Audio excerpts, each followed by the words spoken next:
भक्तों, अगर आप भी भगवान शिव की कृपा पाना चाहते हैं तो सावन से पहले अपने घर से तुरंत हटा दें ये चीज़ें, क्योंकि सावन में भगवान शिव हमारे घर में वास करने आते हैं, इसलिए घर को गंदा ना रखें।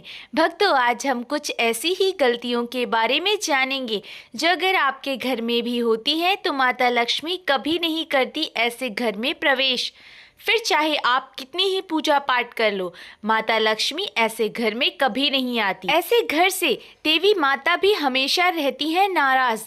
भक्तों, पूरी जानकारी को देखने के लिए इस वीडियो को अंत तक जरूर देखें। सच्ची श्रद्धा से कमेंट बॉक्स में लिखें हर हर महादेव, ओम नमः शिवाय। महादेव के लिए एक लाइक तो बनता है। भक्तों, वास्तु शास्त्र के अनुसार घर में सकारात्मक ऊर्जा बढ़ाने के लिए कई महत्वपूर्ण बातें बताई गई हैं। वास्तु के अनुसार घर हर एक वस्तु नकारात्मक और सकारात्मक ऊर्जा का संचार करती है। अगर उन्हें सही स्थान पर न रखा जाए तो ये घर में नकारात्मकता फैलाती है, जिसका असर पूरी तरह से घर की आर्थिक स्थिति पर पड़ जाता है और घर में कलेश पड़ता है।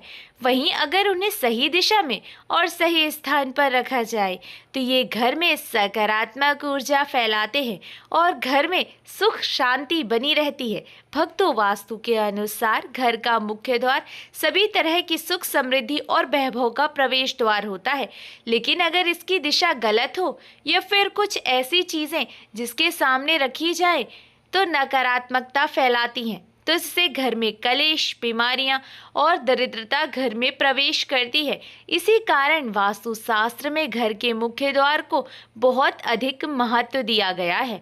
वास्तु के अनुसार मुख्य द्वार के सामने कुछ ऐसी चीजें हैं जो कभी नहीं होनी चाहिए।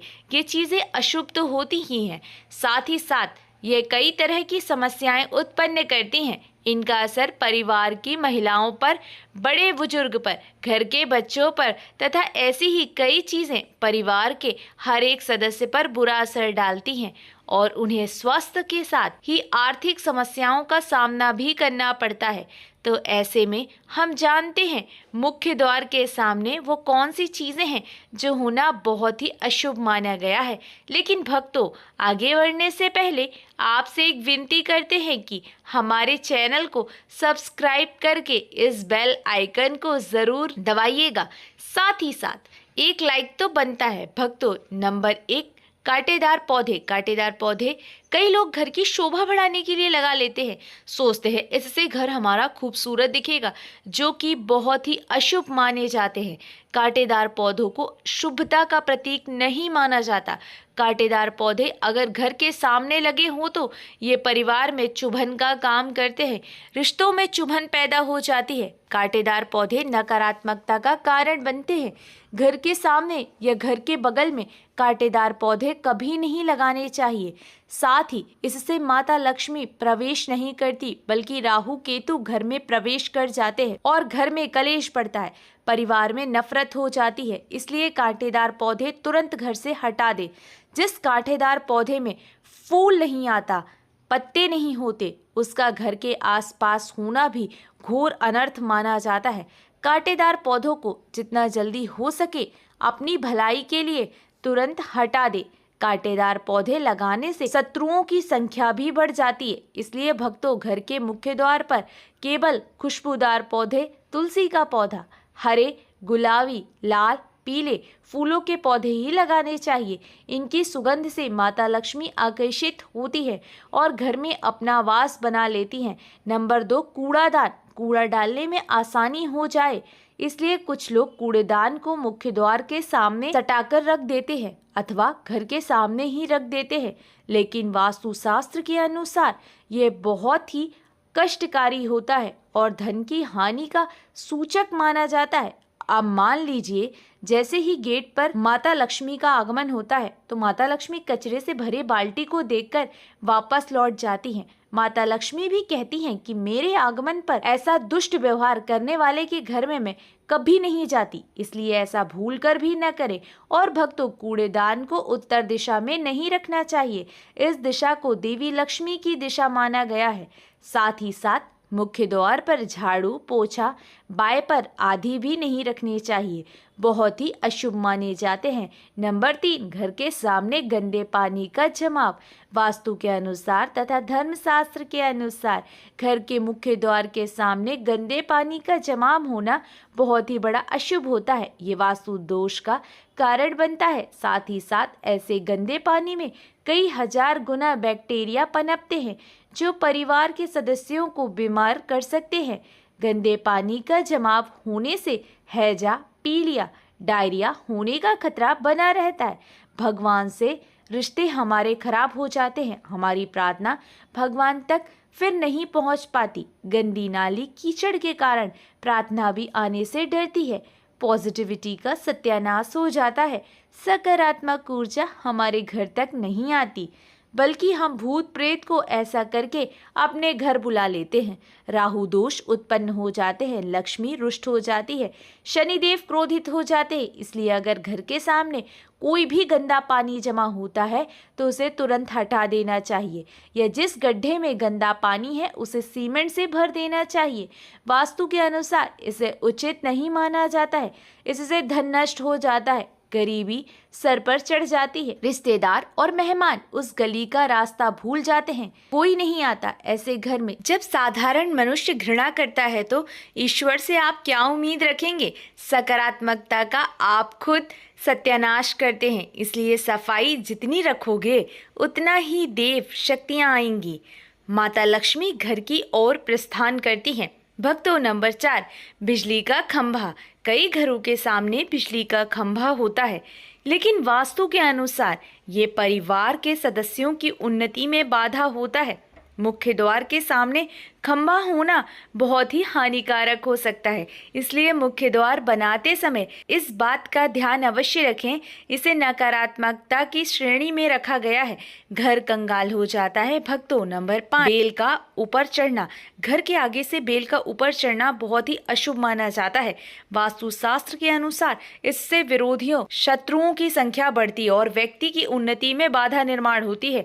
घर के ऊपर बेल चढ़ाने का यह भी एक बहुत बड़ा सांपों के लिए कारण बनता है कि सांप इसकी सहायता से घर में प्रवेश कर जाता है। सांप बेल की सहायता से घर में घुस जाते हैं, चढ़ जाते हैं और आपको हानि पहुंचा सकते हैं। इसलिए ऐसे पौधे घर में लगाने से बचना चाहिए और बेल जमीन से सटाकर ही लगाना चाहिए। भक्तों, नंबर 6, घर की दहलीज। वास्तु के अनुसार मुख्य द्वार की दहलीज से ऊंची सड़क होनी चाहिए। सड़क होना बहुत ही कष्टकारी होता है। और भक्तों, वहीं वास्तु के अनुसार जिन पौधों में से हमेशा दूध की तरह तरल पदार्थ निकलता रहता है तो उसे घर के मुख्य द्वार के सामने कभी नहीं लगाना चाहिए। मुख्य द्वार या फिर कोई भी घर के सामने गड्ढा या कीचड़ नहीं होना चाहिए। यह शोक कारण होता है। ये शोक साथ ही मुख्य द्वार के सामने सीढ़ी नहीं बनानी चाहिए, इससे तरक्की में बाधा का निर्माण होता है। बच्चों को पढ़ाई में सफलता नहीं मिल पाती। घर के मुख्य द्वार के ऊपर अन्य द्वार होना भी नुकसानदायक होता है, इससे धन का नाश होता है। भक्तों, नंबर 7, घर के मुख्य द्वार पर कभी भी माता लक्ष्मी की तस्वीर आपको बिल्कुल भी नहीं लगानी चाहिए। माता लक्ष्मी की तस्वीर को हमेशा अपने घर के पूजा घर के अंदर स्थापित करना चाहिए या फिर अलमारी के अंदर। आपको माता लक्ष्मी और माता लक्ष्मी से जुड़ी सभी चीज़ें रखनी चाहिए, क्योंकि माता लक्ष्मी का स्थान हमेशा घर के अंदर ही माना जाता है, ना कि उनका स्थान आपके द्वार पर। माता लक्ष्मी को कभी बाहर नहीं करना चाहिए। पुराणों के अनुसार माना जाता है कि माता लक्ष्मी के भक्त ने माता की मूर्ति को घर के बाहर लगा दिया था, और जब माता लक्ष्मी घर के अंदर प्रवेश करने के लिए आ रही थी तब वो बाहर से यह सोचकर लौट गईं कि इसने मुझे बाहर कर दिया है तो अंदर मैं कैसे जाऊं। माता लक्ष्मी जब बाहर से लौट गई तो उनका भक्त निर्धन हो गया था। माता लक्ष्मी क्रोधित हो गई थी, इसलिए आप ऐसी गलती मत करना। माता लक्ष्मी घर में ही अच्छी लगती हैं। धन की देवी को हमेशा घर में स्थान दिया जाता है। कई लोग क्या करते हैं कि फैशन के तौर पर घर के द्वार पर ही माता लक्ष्मी की तस्वीर लगा देते हैं, तो ऐसे में माता लक्ष्मी द्वार से ही वापस चली जाती हैं और घर के अंदर कभी भी प्रवेश नहीं करती। आपको इस बात का ज़रूर ध्यान रखना चाहिए। प्रवेश द्वार पर चप्पल नहीं रखनी चाहिए। इससे प्रवेश द्वार अपवित्र हो जाता है और नकारात्मक ऊर्जा प्रवेश कर जाती है तथा धन की देवी माता लक्ष्मी नाराज होकर चली जाती हैं और कभी भी आपके द्वार पर नहीं आती। भक्तों, नंबर 8, केले के पत्ते की बंदरबाल अपने घर के मुख्य द्वार पर जरूर लगानी चाहिए। इससे माता लक्ष्मी आकर्षित होती हैं। ऐसे घर पर सदैव अपना आशीर्वाद बरसाती रहती है। बंदरबाल के माध्यम से समझ लीजिए कि आपके जीवन के अंदर, घर के अंदर माता लक्ष्मी यश, वैभव, कीर्ति और कुबेर के साथ प्रवेश करती हैं और आपके घर का मुख्य द्वार मालामाल आपको बना देता है। घर का द्वार घर की संपन्नता के बारे में बताता है, तो भूलकर भी घर के मुख्य द्वार के आसपास आपको किसी भी प्रकार का कचरा बिल्कुल भी नहीं फैलाना चाहिए, ताकि आपको इसका सकारात्मक परिणाम देखने को मिल सके, ना कि आपको उसका नकारात्मक परिणाम झेलना पड़े। भक्तों, सजावट के तौर पर घर के मेन द्वार पर ऐसे फूल ना लगाएं, ऐसे पौधे जिनके अंदर फूल तो खिलते हैं लेकिन एक दिन में ही मुरझाना, जैसे कि छुई मुई का पौधा। इस तरह के पौधे आपको अपने घर के मुख्य द्वार पर बिल्कुल भी नहीं लगाने चाहिए। ऐसे पौधे जो सुगंध की जगह दुर्गंध देते हैं, उन पौधों को भी मुख्य द्वार से दूर रखना चाहिए। अपने घर के मुख्य द्वार पर इन पौधों को लगाने से बचें। इस समय भगवान शिव का आगमन होगा, तो घर को सुगंधित रखें और सुगंधित पौधों वातावरण सुगंधित बनाए रखें। भक्तों, घर के मुख्य द्वार पर छोटी छोटी घंटी ज़रूर लगानी चाहिए, क्योंकि इसे लगाना बहुत ही शुभ और मंगलकारी होता है, क्योंकि इसकी जो खनखनाहट होती है वो घर से माँ लक्ष्मी का प्रवेश करवाती है और सकारात्मक चीज़ों को अपनी ओर आकर्षित करती है और नकारात्मकता इन घंटियों की आवाज़ सुनकर अपने आप बाहर चली जाती है।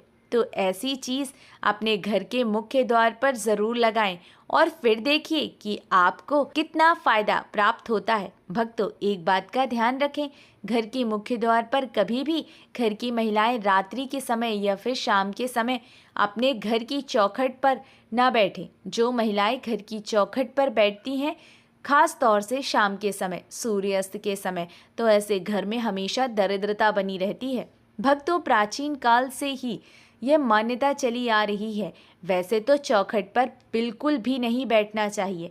ऐसा करना आपके घर में बर्बादी का कारण बन सकता है और मान्यता है कि जो भी व्यक्ति घर की चौखट पर बैठता है तो उसे आने वाले समय में किसी गंभीर बीमारी का भी सामना करना पड़ सकता है और ऐसे घर में देवी देवता कभी निवास नहीं करते हैं। भक्तों, कई बार लोग क्या करते हैं, बाहर से सीधे आते हैं और बाहर से सीधे आकर ही गंदे जूते चप्पल जो भी होते हैं उन्हें मुख्य द्वार पर ही बिखरा देते हैं या फिर घर के अंदर फेंक देते हैं।